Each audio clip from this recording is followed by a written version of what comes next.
Joining us now is Palestinian-American Middle East analyst Omar Baddar. Omar, appreciate your time. To start with the timing, I think the big question has been the surprise and how did this happen? How was Israel caught so off guard? But what's your sense in terms of the timing as why it happened now? I think the timing is inherently random because otherwise it would not be a successful surprise attack.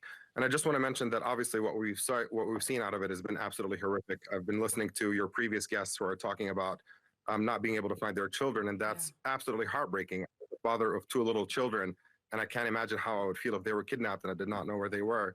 But the real scandal here is that this is every bit as horrific as it is predictable and preventable.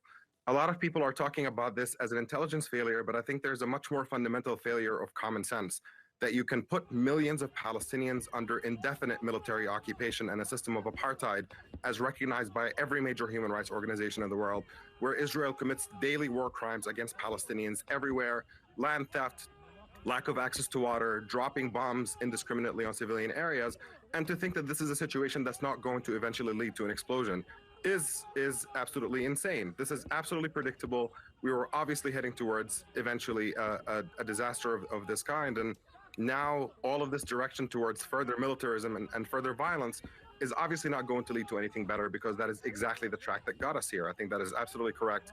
We need a real, meaningful solution to the underlying injustice that drives this violence, and that has to mean that Palestinians get to live free of Israeli control and occupation. Omar, you just heard from Michal and David Abramov searching desperately for their 20-year-old son. They are one of many, at least 100 hostages being held at this moment. This is what the spokesman for the IDF, Lieutenant Colonel Hecht, said overnight. We don't focus our attacks on women and children. We'll do everything we can to minimize collateral damage. But again, we are at war with Hamas. And sadly, there might be people that are involved killed. It won't be intentional. And sadly, Hamas have entrenched themselves in a cynical way within the civilian population. You have said that this conflict cannot be solved militarily. How do you see this ending? Where do you see this going? I mean, look, there's all these pronouncements about the need that they're going to do everything they can to avoid civilian casualties. It is really worth emphasizing here that Israel has bombed Gaza many, many times before, and Human Rights Watch and Amnesty International, and even Israeli human rights organizations like B'Tselem, say that this is not at all what Israel's conduct is. There isn't an effort to minimize civilian casualties, that there is mass indiscriminate bombing of civilian areas.